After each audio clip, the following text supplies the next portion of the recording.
Gold trusted gold buyers. మీరు తాకట్టు పెట్టిన బంగారాన్ని విడిపించి ఈ రోజు ఉన్న మార్కెట్ ధరకు కొనబడను.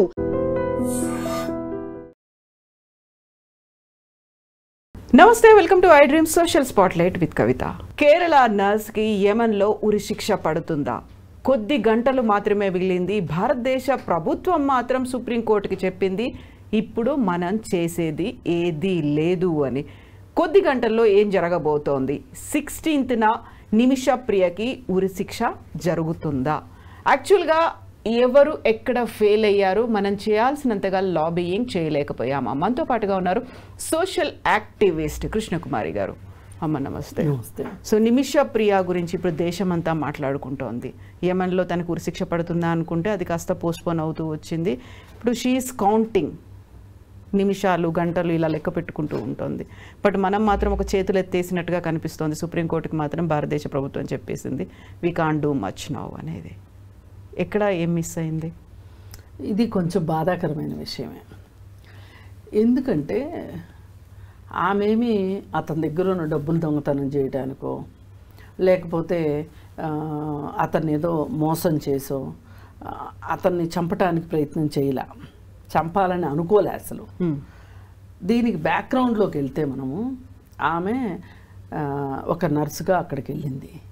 వెళ్ళి అక్కడ ప్రైవేట్ క్లినిక్స్ కూడా పెట్టుకోవచ్చు, కానీ సబ్జెక్టు కరెక్షన్ లాగా మనం బ్యాంక్ అప్లికేషన్ కింద షరతులు వర్తిస్తాయిలాగా అక్కడ కూడా షరతులు వర్తించేది ఏంటంటే ఎవరినైనా ఒక ఆ దేశ పౌరుడితోటి పెళ్ళి కావాలని కానీ పార్ట్నర్షిప్ కానీ ఉండాలి అని ఇట్లా కొన్ని రూల్స్ ఉన్నాయి. దాని ప్రకారంగా అక్కడ అతను ఒక అతనితోటి కలిసి ఆమె హాస్పిటల్ మొదలెడితే డబ్బులు బాగానే వస్తున్నాయి. అంతకుముందు భర్త అతను వెళ్ళారు. భర్తకి సరైన పని దొరకకపోతే భర్త ఇండియాకి వచ్చేసాడు. కూతురుంది, కూతురుని చూసుకుంటానికి ఇండియాకి వచ్చేసాడు. ఇప్పుడు కేరళలో చాలా చోట్ల హౌస్ వైఫ్స్ లాగా హౌస్ హస్బెండ్స్ ఉంటారు. ఇట్లా ఎందుకు కేరళ దాకా ఎందుకు, మన గోదావరి డిస్ట్రిక్ట్స్లో బోల్డ్ మంది గల్ఫ్ కంట్రీస్కి వెళ్ళిన ఆడవాళ్ళకి భర్తలు ఇక్కడ ఉండి పిల్లల్ని చూసుకుంటూ ఉంటారు. అయితే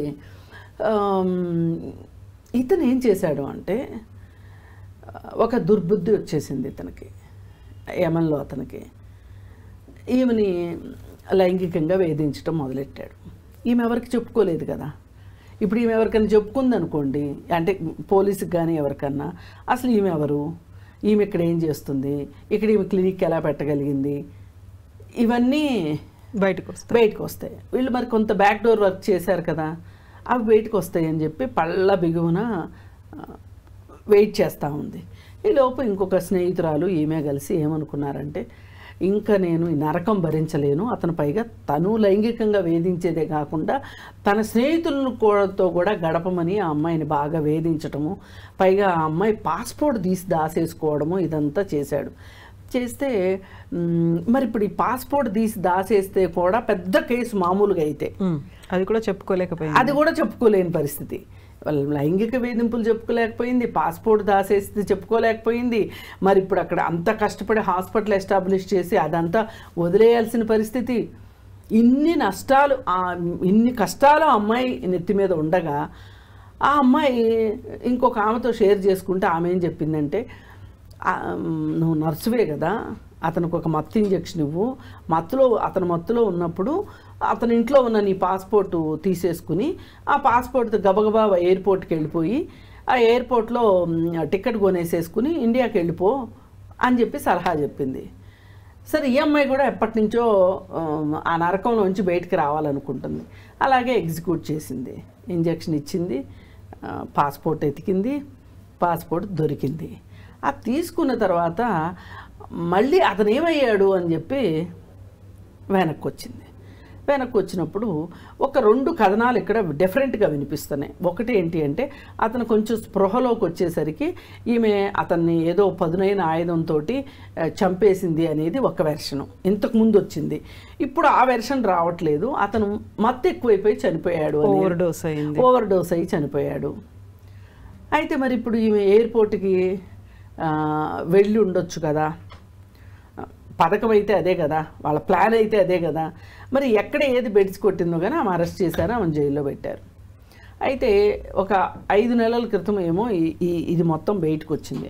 వచ్చినప్పుడు ఈ నిమిషప్రియ వాళ్ళ తల్లి క్షమాభిక్ష కోసం చాలామందిని, అసలు ఆమె వెళ్ళింది అక్కడికి, యమన్కి వెళ్ళి కూతురును చూసి తర్వాత వాళ్ళ ఇంటికి వెళ్ళి వాళ్ళ ఇంట్లో వాళ్ళ పెద్దవాళ్ళతోటి నెగోషియేట్ చేసింది. ఏంటి అంటే అక్కడ ఒక బ్లడ్ మనీ అని ఒకటి ఉంది, సెటిల్మెంటు.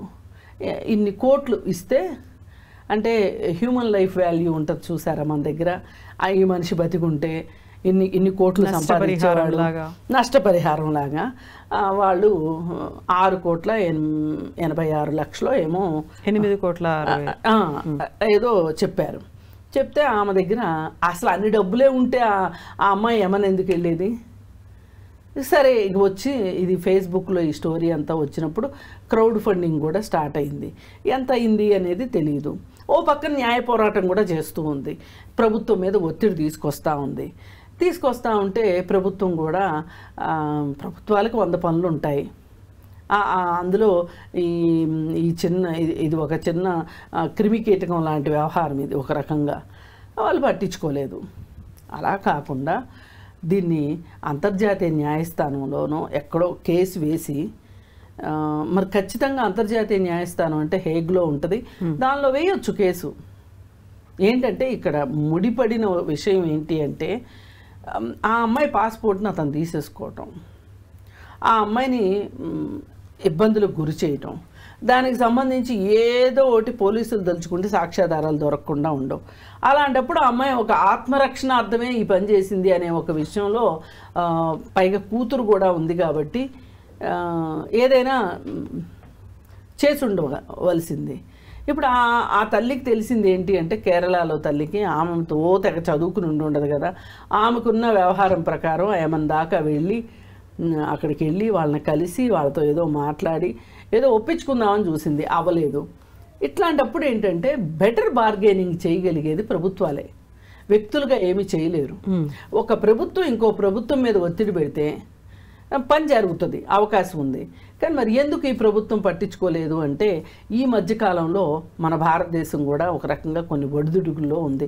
పాకిస్తాన్తో పెహల్గాము జరగడము, ఆ తర్వాత ఆపరేషన్ సింధూరు, ఇట్లా.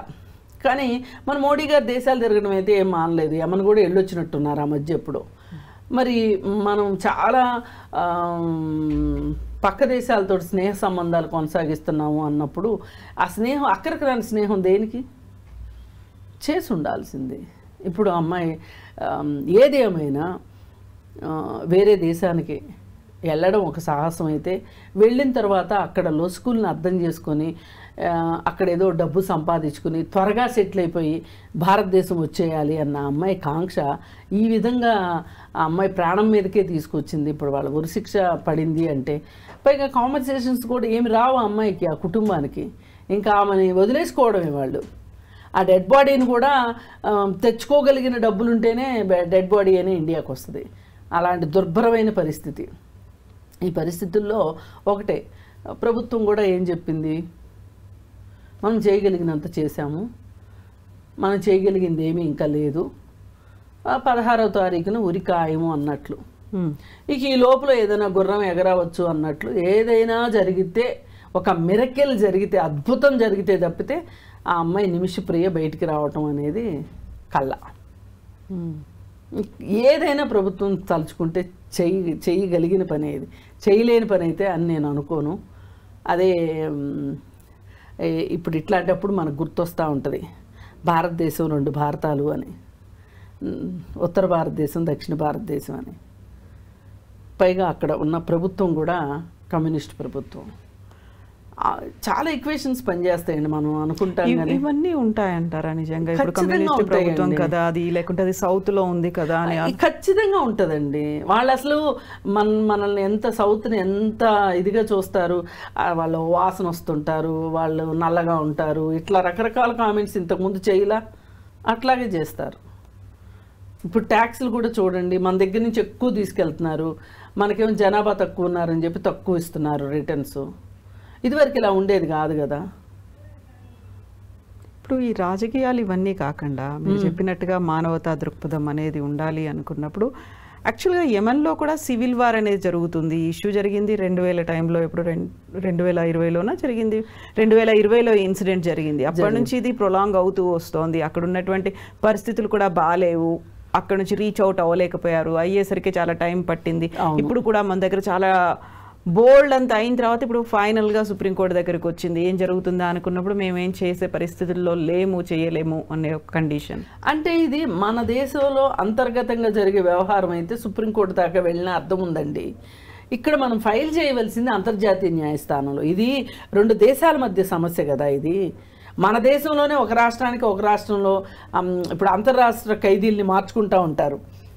వెళ్ళి ఒక పర్మిషన్ తీసుకొని వేరే రాష్ట్రంలో ముద్దాయిలు ఉంటే గనక మన ఒక రాష్ట్రంలో కేసు ఫైల్ అయితే గనక ఆ రాష్ట్రం వాళ్ళకి లెటర్ రాసి వెళ్ళి తీసుకొచ్చుకుంటారు కదా. అట్లా ఇది కూడా ఒక అంతర్జాతీయ స్థాయిలో గనక జరిగున్నట్లయితే గనక ఆ అమ్మాయి ప్రాణాలు నిలబడేయేమో.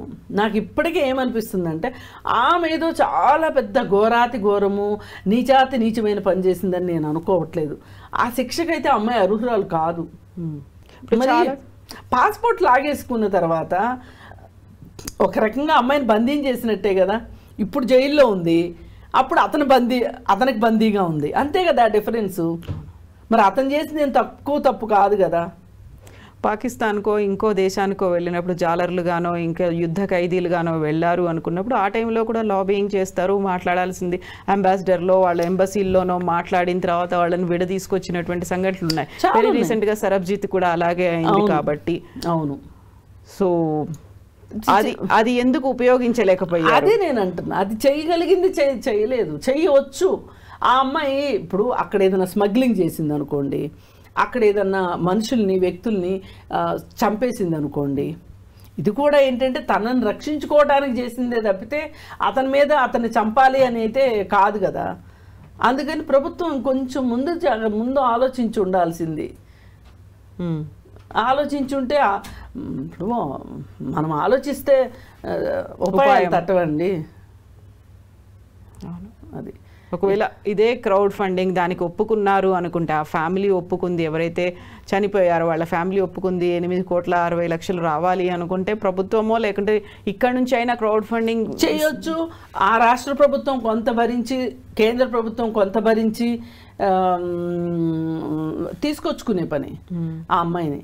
ఏంటంటే ఆ అమ్మాయి తరఫున బలంగా పనిచేసే వాళ్ళు లేరు అని అనిపించింది నాకు. అంటే ఎప్పటికప్పుడు ఇన్ఫ్లుయెన్స్ చేయగలిగిన వాళ్ళే ఉండాలేమో, తప్పుకైనా ఒప్పుకైనా అనిపిస్తుంది. బార్డర్ క్రాస్ చేశారు, మన లైన్ ఆఫ్ కంట్రోల్ని కూడా క్రాస్ చేశారు అనుకున్న టైంలో కూడా వాళ్ళకి క్షమాభిక్ష లేకుంటే సరైనటువంటి ఒక నిర్ణయం, ఒక కారణం చూపిస్తే ఒక నిర్ణయం తీసుకునేటువంటి సదుపాయాలు ఉన్నాయి. మనం అలాంటి బోల్డ్ అన్ని ఎగ్జాంపుల్స్ అయితే అయ్యో, ఇండియా పాకిస్తాన్ యుద్ధం అప్పుడు ఇందిరాగాంధీ టైంలో వాళ్ళందరూ కొన్ని వేల మంది కదా సైనికులు ఆయుధాలు కింద పడేస్తే వాళ్ళకి క్షమాభిక్ష పెట్టింది కదా ఆవిడ. అంతమందికి పెట్టినప్పుడు ఒక్క అమ్మాయికి పెట్టడానికి, క్షమాభిక్ష పెట్టడానికి ఆ దేశం ఎందుకు ధరించట్లేదు, దాని మీద ధరించేలాగా ఆలోచించేలాగా మనం ఎందుకు ఒత్తిడి పెట్టలేకపోతున్నాం అనేది ఇక్కడ పాయింట్. ఏదైనా జరిగి ఉండాల్సింది. ఏమో ఇవాళ 14, రేపు 15, ఎల్లుండు లోపు ఏదైనా జరిగితే బాగుండు. లాస్ట్ మినిట్లో వచ్చేటువంటి మార్పులు, అవును, ఒక అద్భుతం అద్భుతం జరగాలని కోరుకుంటున్నాను. ఎందుకంటే పాప ఆ అమ్మాయికి ఒక కూతురు ఇండియాలో ఉంది. ఆ కూతురు కోసమే కదా ఆ అమ్మాయి అంత దూరం వెళ్ళింది. ఇదేనండి నిజంగా బాధాకరం అనిపిస్తుంది. వీళ్ళు ఏదో బెటర్ లైఫ్ కోసము, ఇక్కడున్న అప్పులు తీర్చుకోవడం కోసము, లేకపోతే భవిష్యత్తు ప్రణాళికల కోసము ఇలా విదేశాలకు వెళ్ళడము, ప్రమాదకరమైన విషయాల్లోకి డూసు డొనాట్సు తెలియక ఇరుక్కోవడం చూస్తే చాలా బాధ అనిపిస్తుంది. ఇప్పుడు మన భారతదేశంలో ఏమన్నా నర్సులు ఎక్కువైపోయారా? ఎక్కువేం కాలేదుగా. ఇక్కడి నుంచి అక్కడికి వెళ్ళడం ఏదైనా బాధాకరం. నిజంగా మీరు అన్నట్టుగా అక్కడ బతుకు తెరువు కోసం వెళ్ళారు, అక్కడ ఇల్లు గడవడం కోసం వెళ్ళారు అనుకున్నప్పుడు, విదేశాలకు వెళ్ళినప్పుడు చాలా వరకు బ్రోకర్ల మాటలు నమ్ముతున్నారు, మధ్యలో మీడియేటర్లు ఎవరో ఉన్నారు, లేకుంటే అక్కడికి వెళ్ళిన తర్వాత మోసపోతున్నారు అనుకున్నప్పుడు ప్రతిసారి నిమిషప్రియ కేస్ ఒక రకంగా కొంచెం డిఫరెంట్ అనిపించిందేమో, కానీ ఆల్మోస్ట్ అందరూ పరిస్థితి ఇదే. ఇప్పుడు గొడ్డు చాకరీ చేస్తున్నారు అక్కడికి వెళ్ళి, అవును, దుబాయ్లో, అరబ్ కంట్రీస్లో ఇలాంటి కన్నీటి గాథలు ఎన్నో ఉన్నాయి. పైగా ఎవరైతే ఏజెంట్లు ఉంటారో వీళ్ళ పాస్పోర్ట్లు తీసేసుకుంటారు కదా, పాస్పోర్ట్ తిరిగి ఇవ్వడానికి కొన్ని డబ్బులు అడుగుతూ ఉంటారు, కమిషన్లు ఉంటాయి. అంటే మామూలుగా ఫస్ట్ చెప్పే కమిషన్ వేరు, మళ్ళీ తర్వాత చెప్పే కమిషన్లు వేరు. అసలు కుటుంబాలు చిన్నాభిన్నం అయిపోతున్నాయి. ఇక్కడ భర్తలు అక్కడ భార్యలు సంపాదించి పంపిస్తుంటే ఇక్కడ వీళ్ళు అప్పులు చేయటాలు. మొన్న ఈ మధ్య ఒక అతను మైలవరం దగ్గర ఎక్కడనో ఒక ఊర్లో ఆమె డబ్బులు పంపిస్తూ ఉంది, పిల్లలు పెట్టుకుని ఇక్కడ ఉన్నాడు, అతను గ్యాంబ్లింగ్కి అలవాటు పడ్డాడు, అప్పులు చేశాడు, పిల్లల్ని చంపేశాడు. అసలు ఆ తల్లి వచ్చి ఎయిర్పోర్ట్లో బిడ్డల కోసం ఏడుస్తున్న ఆక్రందనలు వింటే, ఇప్పుడు ఆ అమ్మాయి ఎందుకు వెళ్ళింది, వేరే కంట్రీకి ఎందుకు వెళ్ళింది? ఈ కుటుంబం కోసమే కదా. ఈ కుటుంబమే లేకుండా అయిపోయింది, ఇంకా అమ్మాయి వెళ్ళి ఏంటి లాభం? ఇప్పుడు నిమిషప్రియ పరిస్థితి అయినా అంతే. ఇక్కడ తల్లి ఉంది, బిడ్డలు లేరు, అక్కడ తల్లి లేకుండా అయిపోతుంది, బిడ్డ ఉంది, కుటుంబాలు విచ్ఛిన్నం అయిపోతున్నాయి. సో ఇప్పుడైతే నిమిషప్రియ కోసం ఆలోచించాలి, చేయాల్సినటువంటి ఒక మధ్యవర్తిత్వమో లాబీయింగో చేయాలి. ఆ తర్వాత ఇలాంటి ఇన్సిడెంట్స్ మళ్ళీ జరగకుండా మోసపోకుండా ఉండాలి అంటే తీసుకోవాల్సినటువంటి జాగ్రత్తలు చాలా చాలా జాగ్రత్తలు తీసుకోవాలి.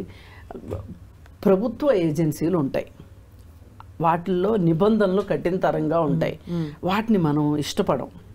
ఇప్పుడు చూడండి, ప్రైవేట్ వ్యక్తులకు వడ్డీలకి ఇస్తాం డబ్బులు, అదే పోస్ట్ ఆఫీస్లోనూ బ్యాంక్లోనూ పెట్టుకోం, మనం సెక్యూర్డ్గా ఉన్న చోటుకి వెళ్ళం, మనం ఇచ్చి మోసపోతాం, అసలుకే మోసం వస్తుంది. ట్రూ. ఇప్పుడు వీళ్ళు కూడా ప్రతి కంట్రీకి మన దేశం నుంచి ఒక సాధికారకమైన ఒక వ్యవస్థ ఉంది ఆ దేశం వెళ్ళడానికి. ఆ గవర్నమెంట్ పోర్టల్ని నమ్ముకున్నారనుకోండి, ఇలా లీగల్ హెల్ప్ అనేది జరుగుతుంది, లీగల్ ఎయిడ్ దొరుకుతుంది. పైగా ఈమె అక్కడికి వెళ్ళిన తర్వాత అతనితో కలిసి బిజినెస్ చేయడమే ఆలోచన రావడం. ఏదైనా ఒకటి కంటికి మించిన కాటుకు పెట్టుకోవడం కరెక్ట్ కాదు కదా, ఇది కూడా అంతే. ఎస్ అమ్మా, మీరు చెప్పినట్టుగా తనకి హెల్ప్ జరగాలి, ఇక్కడ ఎదురు చూస్తున్నటువంటి కూతురికి తల్లి సేఫ్గా తిరిగి వస్తే అదే చాలు. Thank you so much. నిజంగా ప్రస్తుతం ఉన్నటువంటి సమాజం దేనికి ప్రయారిటీ ఇస్తుంది? ఆర్థిక సంబంధాల చుట్టూ మాత్రమే తిరుగుతుంది. మళ్ళీ ఎన్నికలంగానే చాలా విరక్తి కలుగుతాం. మంచి అనిపిస్తుంది కదా, లేడీస్ కూడా ఛాలెంజింగ్ జాబ్స్ చేసినప్పుడు చాలా బాగుంటది. ట్రాఫిక్ అసిస్టెంట్స్ గా నియమించిన ట్రాన్స్జెండర్స్ అందరితో సాల్యూట్ చేయించుకుంటున్నారు. ఫుడ్ డెలివరీ ఇవ్వటానికి వెళ్ళినటువంటి డెలివరీ బాయ్ అనిల్ పై కళ్ళ ముందు